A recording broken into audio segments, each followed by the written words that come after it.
Hello, everybody. Welcome to another episode of the Evexia Effect. I'm Gilly, your host. And of course, today we have another wonderful guest. So we've got the wonderful Dimitra, who is going to talk everything about yoga today, her journey, and the retreats that she's doing this summer. So welcome, Dimitra. Thank you very much for joining us. Yeah, thank you for having me. Thank you for having me. Yeah. So we're going to get straight into it. So, for those meeting you for the first time today, how would you introduce yourself and the work that you actually do? I'm Dimitra. I am living in Amsterdam at the moment, and I am from Greece. I've been, yeah, I'm a yoga teacher. I've been teaching yoga for some time now. I think it's been approximately 8 years, I think already.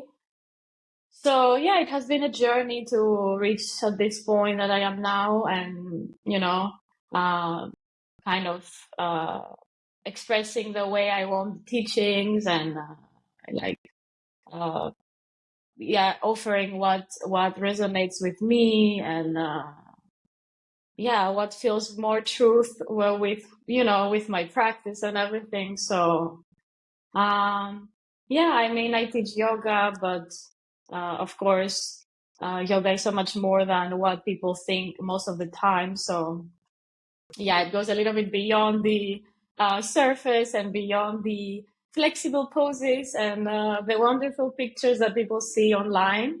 So, yeah, I mean, I teach yoga, but I try to help people in a deeper level, like beyond these external, like wonderful shapes and how it looks from the outside. So, yeah, I like to help people to kind of come into realizing their true state, like who they are and coming back to the present moment. So, yeah, yoga beyond what most of the people think that yoga is, unfortunately. But of course, if you don't practice, then you don't know uh, what the practice is exactly. So, of course, you need to kind of experience it and get the point of it. And it will also take some time to reach there. Yeah, so we'll talk about Yeah. all these different methods and everything that you do. But what first drew you to yoga in your early 20s? Yeah, not really something specific. I just, like everybody else, and like a young girl, I wanted to start moving and, in a way, just go to the gym and start exercising a little bit. So I started because I thought it was nice from the outside, like everybody starts. So I didn't start yoga because of these reasons that I spoke before. So I am just also like anybody else, that kind of draws into the practice. But yeah, I just went to the gym in the neighborhood and I joined the class and I liked it. And then I was going sometimes and I liked it and I liked it more and I liked it more. So and then I got this opportunity to go to India. So I went to India for the first time in 2017 and I did a teacher training there. And of course, I had no clue of the philosophy of yoga practice. So when I first came in contact with the philosophy of the teachings, I couldn't get it. So it didn't click. um, yeah, so it took some time to kind of get to the point to realize it, of course. But yeah, I just was just a regular girl who wanted to exercise and just went to the gym and I tried yoga and I liked it. Of course, social media played a big role because I found out about yoga through social media and some people around me that they were trying it. So I think it's a yeah. common a common story that you're Yeah, saying. it's not an extraordinary Yes. story, it's just like going into the gym and And it and was a trying out. trend for so long as well. Everybody was doing yoga, Yeah. so it was everywhere. At what point did that shift happen? So, from that just going to yoga to something that you were actually truly curious about, into something a bit more deeper and more life changing.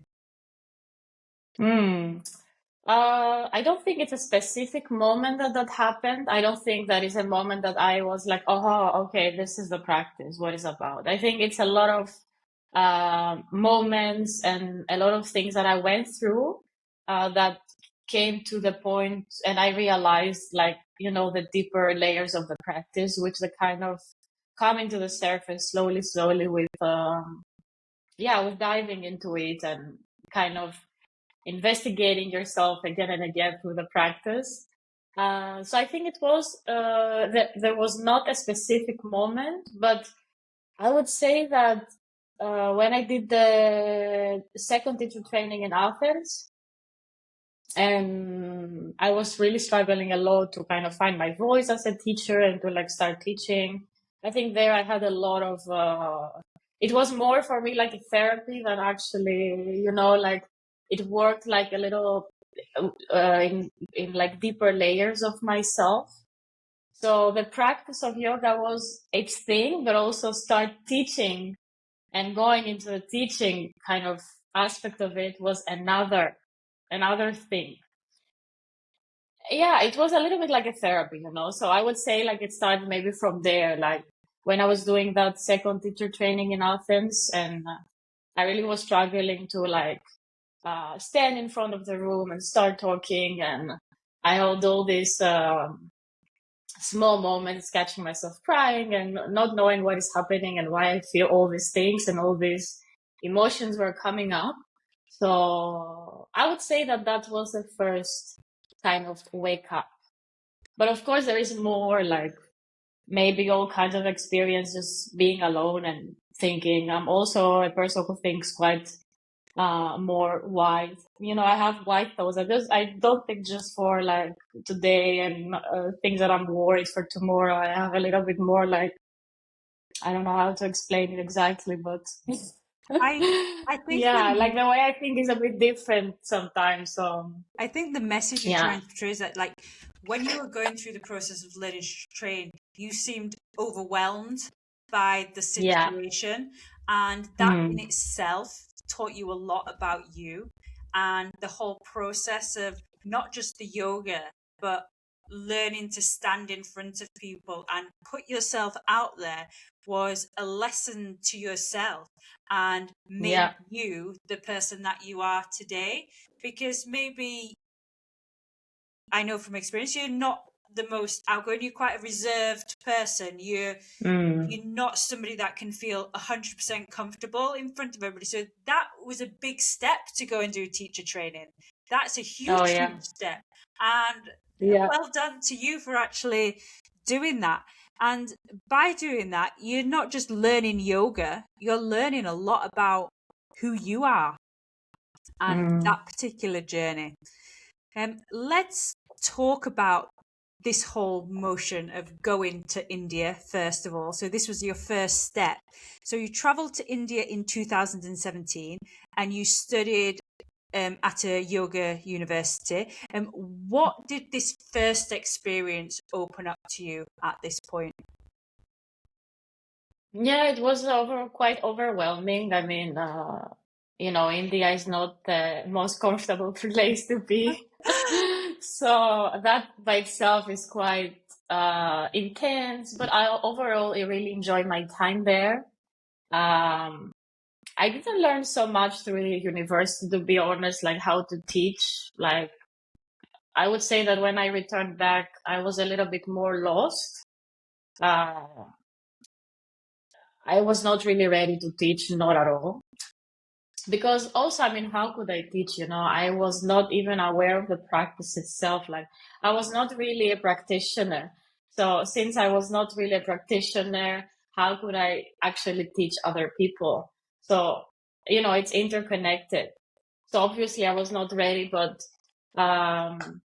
yeah, the lessons there actually were they were not in English, so I had like somebody next to me that was translating everything in English, and we became like really good friends. We still talk sometimes, like through Instagram or just like how are you, but not really regularly. Obviously, it's been a long time. Yeah, so it was like a whole new journey with all kinds of weird experiences and fun also at the same time. Um, but one thing I would like to share is that when I was doing this teacher training there, I went after my morning lessons at the university. I was going and studying with an Iyengar teacher in like very close to where I was staying by. So I was just catching a tuk-tuk and going there. And I actually learned a lot by this specific teacher, not so much from the university itself. I would say that I was a bit more lost from the university. I was not really getting it. I think the way that we were doing, maybe the teachings were not really helping me to maybe get it, or maybe I was not just ready. That's It could be also, a lot of factors. Sometimes, yeah, like, I know from my experience of yoga, I'm not a yogi, I don't really practice yoga, but when I have gone to yoga in the past, it all depends on the teacher. So, yeah, like, some yoga teachers I've really connected with.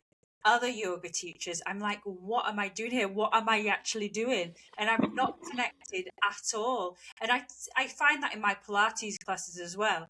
Like, not everybody's going to connect to me personally, and it's not something personal. It's just the way your vibes are, and it's just the way it works out. So maybe your teachers at this university, and everybody learns differently as well.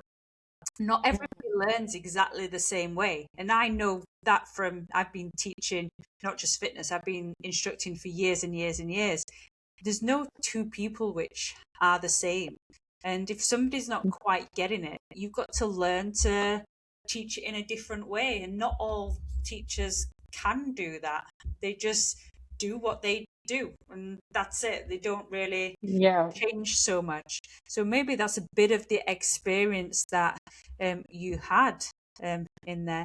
But it's an experience, and if you Yeah, hadn't done I that, mean, definitely, if you hadn't definitely, done yeah. that, you wouldn't have then gone on to do the next bit, go and meet the other teacher, and then come back and go and do other courses. Exactly. Somehow everything connects together, like Yeah, a change, like everything comes up all together and then you have something in the end. But yeah, yeah, I mean, you get something, maybe you don't get something, but also for me, I'm not a very, like, I'm not a fast learner. I need time to learn.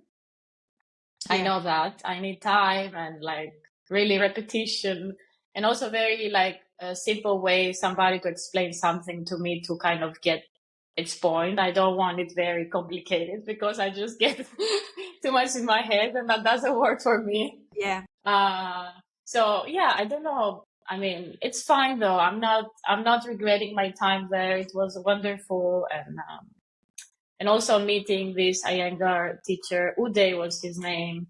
And yeah, when I met him, he was like, okay, just, show me what you can do. Like, what is your yoga practice? So I just started doing my own sun salutation. And he was like, okay, this is what you can do. And then he really taught me like alignments and how to kind of articulate my body properly in the postures because obviously through vinyasa classes you don't learn that very well. So doing Iyengar lessons in the beginning, it's like having a driving license. Yeah. You really kind of learn how to articulate yourself on the mat, and then you can take that in any other kind of yoga class, which is Yeah. very important because normally people come up in the class for the first time. You can see all kinds of alignments, like people do some weird things with their bodies, like, but they are not aware of it. But I mean, like the way they place their bodies. Uh, so I just learned a very important thing, which it really helped me to kind of, like start from the body, from from my body, and then of course articulating my body properly then helped me to start going a little bit deeper into the practice as well. Yes, I think when you're taught, like, have that one-on-one and somebody's actually showing you what your body is doing and what it's not doing, then once you master what your body's doing, then you can, with that experience, then you can pass that on to other people. So I know I'm much more body aware of myself. So by being aware of what my body physically can and cannot do, I can then say to my students, just watch out for this, just watch out. I can give them little pointers. So, Yeah, yeah. did he teach you anything else on or off the mat, which has been really poignant at this point? This teacher, the Iyengar Yeah, teacher. yeah. Well, Iyengar teachers are actually not so much into breathing. They don't really teach so much breathing. It's not such a big deal in their practice. It's mostly alignments, what they are mostly focusing on. So, but for that time, it was, I think, what I needed. And it served me very well to kind of get that. And then, of course, I did other practices to learn to breathe in the practice. So this was kind of my first, okay, this is very important. I should learn to articulate my body properly and set up my feet properly and my hands and my fingers and my crown and my tailbone and everything. So yeah, I would say this. And he was telling to me, I was telling him actually, oh, you're such a great teacher and thank you so much. And he was like, no, no, no, no, no, it's not me a good teacher. You are a good student. And that was so sweet. I mean, not being a very good student at school, that was very sweet to hear, like being like 20 years old. And he was like, no, no, you are a good student. You are here all the time and you are coming to learn. So it's not me, it's you. And that's actually true. I mean, we always learn from putting ourselves there. And it's not only the teacher, but also our own presence and our own kind of concentration and ability to sit and learn something and put that effort there. So Yeah. that's how we learn. And also, you need to be ready. Sometimes you are not ready to get something, and you're gonna go through that again, and maybe next time you get it. Yeah. Yeah. So that's how I've learned also through my yoga practice. Like slowly, baby steps. What do you think people sometimes misunderstand about yoga? Yeah, I mean, it's obvious what they misunderstand. It's all about the external thing. Like people think that it's all about stretching and being flexible and being like bendy and like acrobatics kind of stuff. Which can be one part of the practice, but it's not only that. Actually, the practice is very subtle on the way it was introduced and the way it exists. Actually, of course, the practice is one aspect, like being able to do these things, but also through that, the body will never be able to do all these things forever. At some point you're gonna get old, and if you put your leg behind the head, maybe after your 60s you won't be able to do that. So it's impermanent. Yeah. You basically can do that for some time, but then what's the point? What did you get through sticking your leg behind the head or doing this crazy deep back bend and catching your heels and standing on your hands or on your head, or what do you get from that? Because it will not be there forever anyways. Sometime you need to let it go because you're just gonna get old. So it's more about understanding why Yeah. you're doing those things rather than just doing those Yeah, things. you just get all kinds of insights when you start doing this practice. I mean, it can work. It can really, people have all kinds of experiences, but of course, in a psychological way, you can really come up with all kinds of different insights about life, about existence, about yourself, about your friends.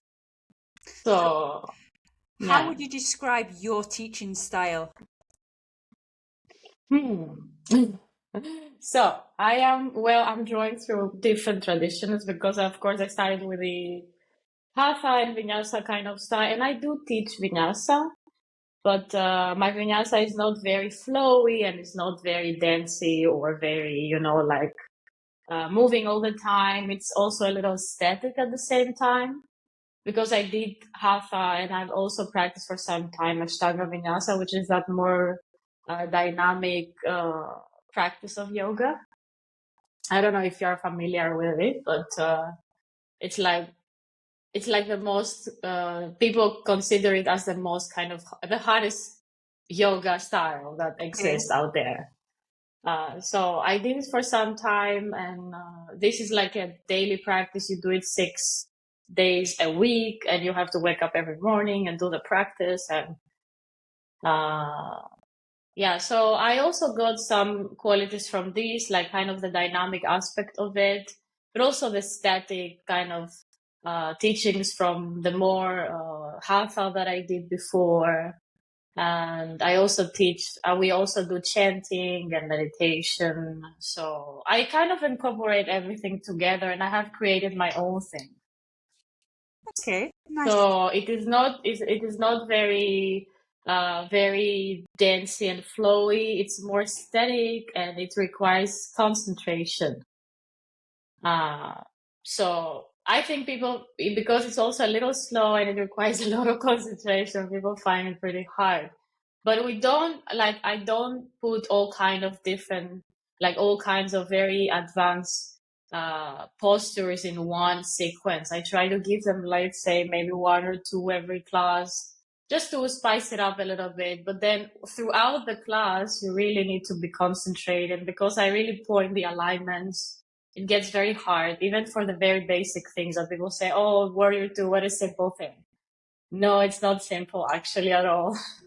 If you do it properly, it's pretty hard for everybody. So yeah, I think, and also about a point about being present and like kind of bringing yourself into the moment and about, uh, the mind itself overall. And what kind of people are joining your classes? All kinds of people, I think. I don't know. I mean, you mean age or like? No, in terms of maybe could be age, maybe what they're seeking, why they're coming to the class, Hmm. physical reasons. Yeah, I mean, I have people who come for the physical, of course. A lot of them come because they just want to tap into their bodies, and that's totally fine. I mean, most of us do it to, you know, we need to kind of move our body to enter other aspects of ourselves. So that's a good thing. If for some people works to move your body and not be still, that's okay. You can just practice that if that works better for you. So I think because I offer a lot of things in my class, it's not only one thing. I draw all kinds of people, also all kinds of ages. I have like older people who practice with me and also very young people who practice with me. Uh, but I definitely I don't have these students that are very superficial kind of people. I don't think they would like my class. Yeah. Okay. And So how do you yeah. help people move from that place into something more grounded? So they've come into the class, they might be carrying something. What is it that you actually do to help them be more grounded, connected, or whole as a person?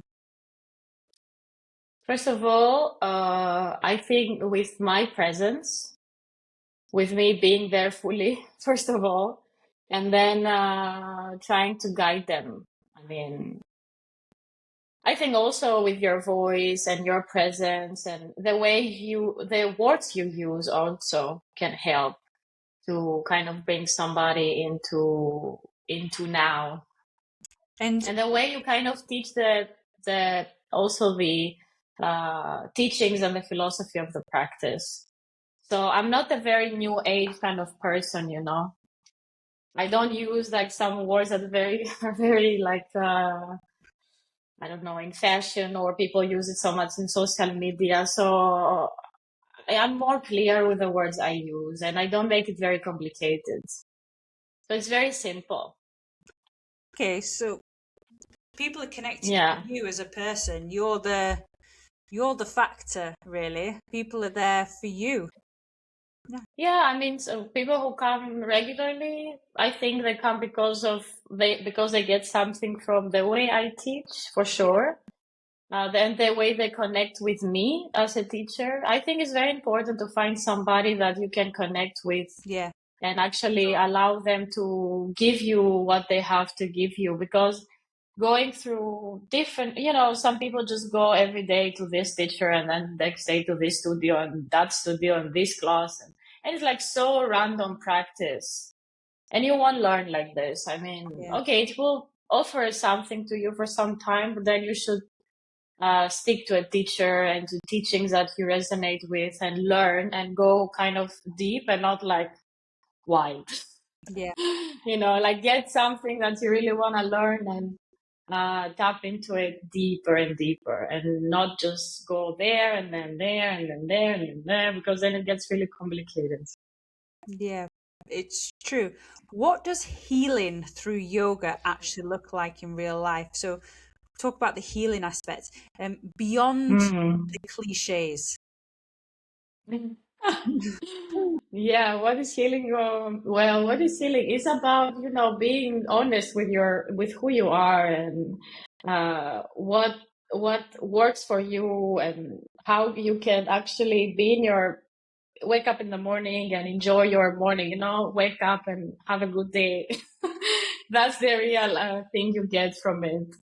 What is a cliche? I don't know what is a cliche. I mean, being present can sound cliche, but actually is the point of the practice. Yeah, It can sound a little bit cliche. Okay, being present. Is it that is it's simple to say be present, but then how can I do that? yeah, So this is what the practice is teaching you. I mean, the mind is just constantly creating its stories, and it's like, like all kind of random thing come up in the mind all the time. I mean, all of us experience that. So how can you like put that to the side and just still enjoy your day despite the very ugly thoughts that you may have? yeah. It's true. So you've Yeah. recently been exploring yoga therapy. What led Yes. you in this direction? Well, I don't know. I just had one day a conversation with a girl somewhere. I was out with a yoga studio. They were doing a meeting, like a dinner, a yoga teacher, kind of dinner all together. And I was talking with this girl. She was telling me about the yoga therapy, and she was teaching more like restorative practices. No. I found it very interesting, and then I just looked a little bit on it, and I found this yoga therapy institute here in the Netherlands, which I don't know, I didn't resonate so much with it. And then the school that I practice here, Zwaga in Amsterdam, they actually bring sometimes this lady. Her name is Kamini Desai, and she's teaching this method of yoga therapy, which is the Amit method. This is how it's called. So it's basically an energy-based practice, and you kind of work with the body from the inside, and not just fixing your knee or your shoulder. Like you go to the doctor and you say, "Oh, my arm is, I don't know, my shoulder is hurting me. What is it, and how can I fix it?" But in the yoga therapy, you work from the inside. You basically kind of allow the prana, the energy of the body, to start uh, flow within the body. So you can think of it as a liquid, right? The energy of the body. And sometimes maybe there is some crystals or some ice at some areas of the body, which is energy blocked in the body. And then you kind of work with it from the inside with your presence, with your breath, and you kind of start moving that liquid again into the body. So I can kind of, this is just a metaphor, right? Just a metaphor. But of course, when you come into it, you experience it. Yeah, it's like a very, very, very sweet practice. It sounds really interesting, actually. Yeah, it is. And I actually teach this class now, and I added, we do like an hour of yoga therapy. And then we do half an hour of sound bath. So I really do this as well. Nice. So it's a nice combination. So a lot of people love it already because it's quite new class and there is not so much in Amsterdam anyway. So I'm trying to focus a little bit more on this also, like to start teaching it more. I also enjoy teaching it a lot. So yeah, it's really sweet practice. And how can Yeah. yoga therapy actually support people in a more individual, tailored way? Individually, how they can how they can Yeah. yeah, I mean if you want to do it, like if you want to have like a private class and have an individual uh, practitioner doing the yoga therapy, you're gonna also talk to them, so you're gonna ask them questions all the time, like a therapy. So Okay. you're gonna be like, okay, you're gonna be like, because you kind of come back into the sensations of the body all the time. And so you can ask them, what sensation are you feeling? And how is that sensation look like? And if you could give it a word, what that word would be.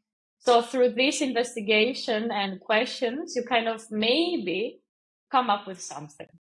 So is this kind of like self-inquiry, or is that something different? Yeah, it could be also, yeah. I mean, the practice of yoga is self-inquiry anyway. So, I mean, this is just a different way to tap into the inner space. And But of course, yeah, what does self-inquiry actually mean to you?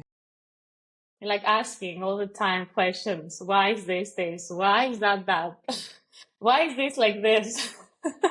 Like being curious all the time. There is no one answer, it's all the time you can come up. I mean, what is life and why are we here? Like you Yeah. can come back with this question all over again, and you won't have any answer anyways. I mean, maybe there is no meaning at all, and we want to make a meaning out of it, Yeah. because this is our mind and this is how we work. Like we want to have a meaning, but I think there is no meaning. We just want the meaning, but maybe there is no meaning at all. I don't know. It's like that's why this is how you investigate things. Yeah. Okay, so you just Yeah. mentioned a moment ago that you also do sound baths. Yes. So what does Yeah. a sound bath do for people? Yeah, it's also the same thing. It's all energy as well. Like sometimes people can feel all kinds of things through the sounds. And like if the sound ball comes on you, maybe you kind of feel some sensations around the body. And maybe you have some visions, or, it's different for everybody. Yeah. Maybe you go and you feel nothing. And that's fine, like maybe for you works, maybe it doesn't work. Yeah. Do you think Or maybe it works one time and then next time you go, you try to seek the same experience and it won't come.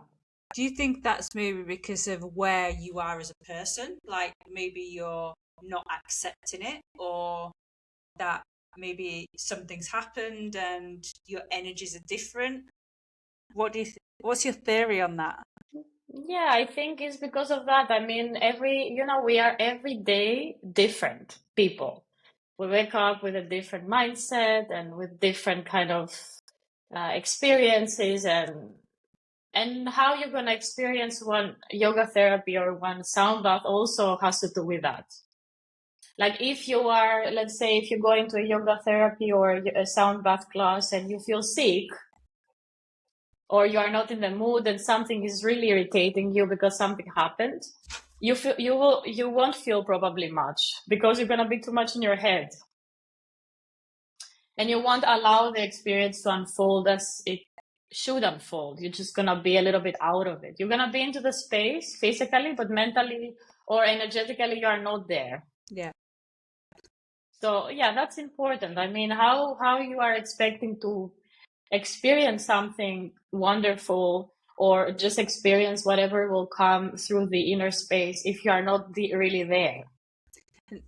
This leads really nicely onto your retreats, because Yes. it's an entire The grace group within. experience. So what is it about retreats that creates such a different experience from a weekly class? Well, when you are in a full retreat, like you have 7 days to kind of experience your like yoga and really allow yourself to be quiet and to go out of any social media, like leave your phone in your room and don't look up to emails or work that you have to do. Or of course, if you have family, you want to talk to your family, and that's not the problem. But you kind of immerse yourself fully into the experience. Of course, some people don't do it, right? They go to a retreat, they have all kinds of expectations. Oh my God, I'm gonna feel so much peaceful when I go there. No, you won't feel peaceful if you go there. You're gonna feel it only if you allow it. So it's in a way up to you. You should allow yourself to experience grace, because if you don't allow it, you won't experience it. Yeah, it's true. You've got to be. So it's all about how you go there. Yeah. Yeah. But normally when you're away for a week, you've got more space to be present, as you've said. You don't have your Yeah. day-to-day runnings of And life. how the days will unfold also, because you're gonna have 1 week, right? So every morning you're gonna go through repetition, you're gonna go through stillness, maybe through chanting or whatever the teacher is offering anyways, because all teachers offer all kinds of different practices. So through the repetition, if you allow it really and you go with it nicely and you kind of immerse yourself into it, I'm sure you will get something from it. Yeah. But So 1 hour class is not enough most of the times. yeah, true. Let's talk Yeah. about your the Grace Within retreat and what inspired you to create the retreat. Well, I just wanted to start, offering more to people than just 90 minutes class or 60 minutes class, and be with them and create a little family for a week. And also like teach them in a bit deeper kind of, not just like, because when you have just a 90 minutes class, there is no space to teach them a lot of things. So you can also like teach them a little bit more about alignments and about like more important things that there is not enough time during the regular classes. And also about the subtle body, doing more pranayamas and doing more like all kind of different things. There is more space and time, right? And the people are more into like a quiet mindset, I would say. So of course you can do a lot of things. Yeah. Yeah. So you chose the name, The Grace Within. What does this mean to you? The grace within. Yeah, it comes back to, to our presence and to all the way. I think also I was when I chose this name, also I was using a lot this word actually in my classes. So I was like, grace, maybe this is a good one to use for the retreat, because I was using it a lot on my Dharma talks and in my class. So but also it comes back to just the state of experiencing uh, this this stillness and presence within yourself. It's maybe one moment, one aha moment, but I think all of us, maybe a lot of us, have this experience of coming, into presence, like this is it, I think the It's word a moment of no breath, like yeah, this is it. I think the word Yeah. grace is not used that often. So, and we overuse the word peace. And I think Yeah, that's true. I think grace gives you a better explanation for the feeling. So this is how I would It's describe true. grace. It's like the flow through your body. So your body flows to feel relaxed, whereas peace is just a moment. And I think Yeah. we It's just underuse a moment that grace and is not overuse peace. really, you cannot really put it with words sometimes. I mean, when you have something, one experience like this, which is so like, uh, embodied and you really feel it with your soul, it's like very difficult to put it into words and Yeah, to people to understand also. yeah, I found myself always struggling with putting into words things that I mean, because I also don't want to make it very pretty and, like flower power. I told you, I'm like a very simple person. I have this is the way I see the practice. And Yeah, it's the practice is about our mind in the end, which is the mind is also a part of our body anyway. So Perfect. yeah, it's interconnected for sure. Like we are with everything. So that's also an aha moment. And who is the retreat aimed at? For everybody. Yeah. For everybody who wants to, like experience the yoga practices and have a nice week in paradise, because actually a very nice place. And for everybody, really. I mean, if you are curious, if you are into self-inquiry, then come. For sure, it's for everybody. It's not for just one kind of. You just need to love the practice, and that's it. Because I do love the practice a lot. I mean, can an ultimate beginner that's never done yoga come, or would you say somebody that already does practice yoga in some kind of way? I think it's for everybody, because I will start slow. I will start with introducing the first day, even to the people that they know, and then I will kind of build it up every day, little by little. And I'm not gonna just start with like putting them all kinds of different things in one day. So I think it's for everybody. Okay, fantastic. Maybe like having a little experience would be easier for sure. But if you want to experience yoga, then it's for everyone. It doesn't really matter. And what can guests expect emotionally, spiritually, and practically from the week? What they can expect. I mean, I don't know. I don't want them to expect anything, That's the thing. I want them to come and experience it as it will unfold. Expectation is not a good thing. They shouldn't expect anything, but they should come and practice yoga, and then they will get something. That's it. Perfect. So there is nothing to No expect, expectations. I would That's just great. offer my teachings and what I offer, and then I hope that we help them. That's it. Nice. And you chose Lesvos to do your retreat. Why did Lesvos feel like the right setting for this retreat?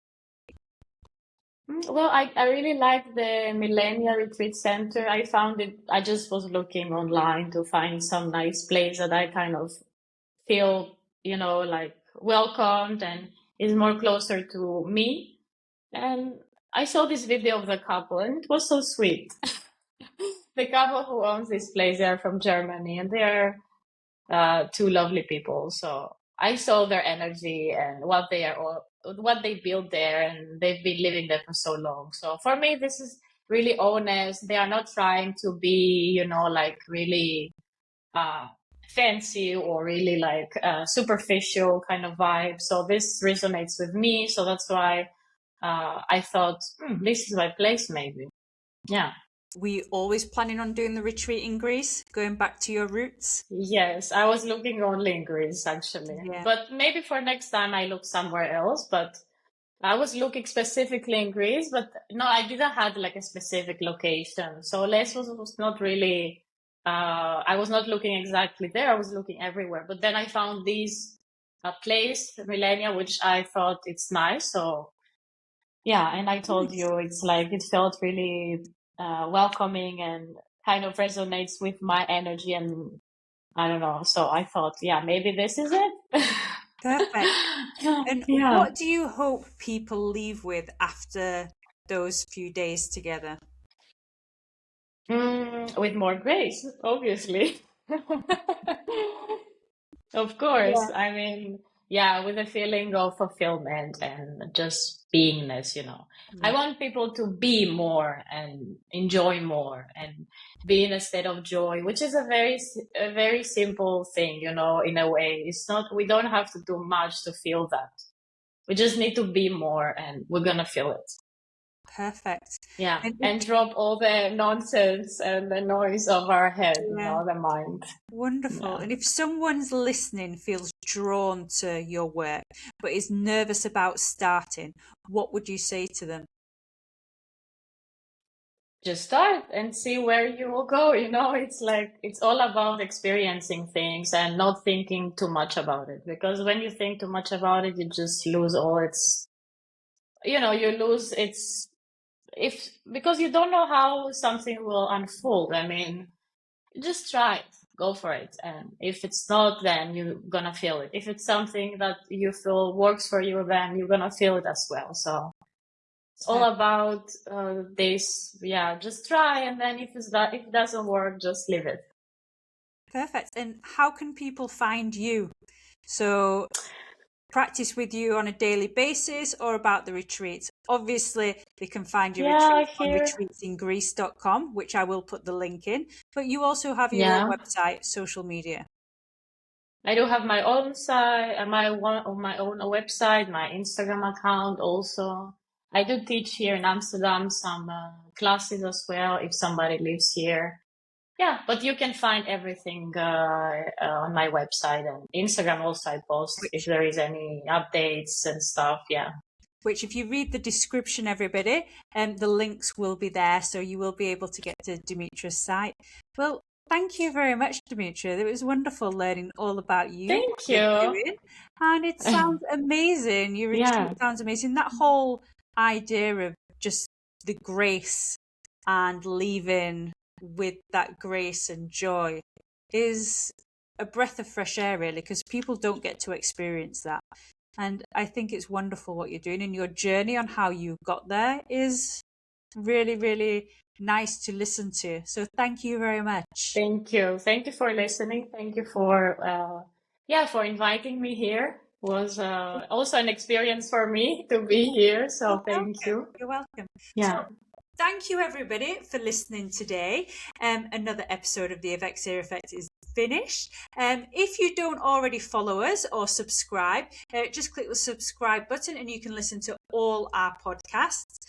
If you want to know more information about Dimitra and her retreats, all you have to do is send me a message and I can give you all that information. And honestly, her retreats are amazing. So please check them out. Thank you very much. Have a lovely day, everybody. Bye.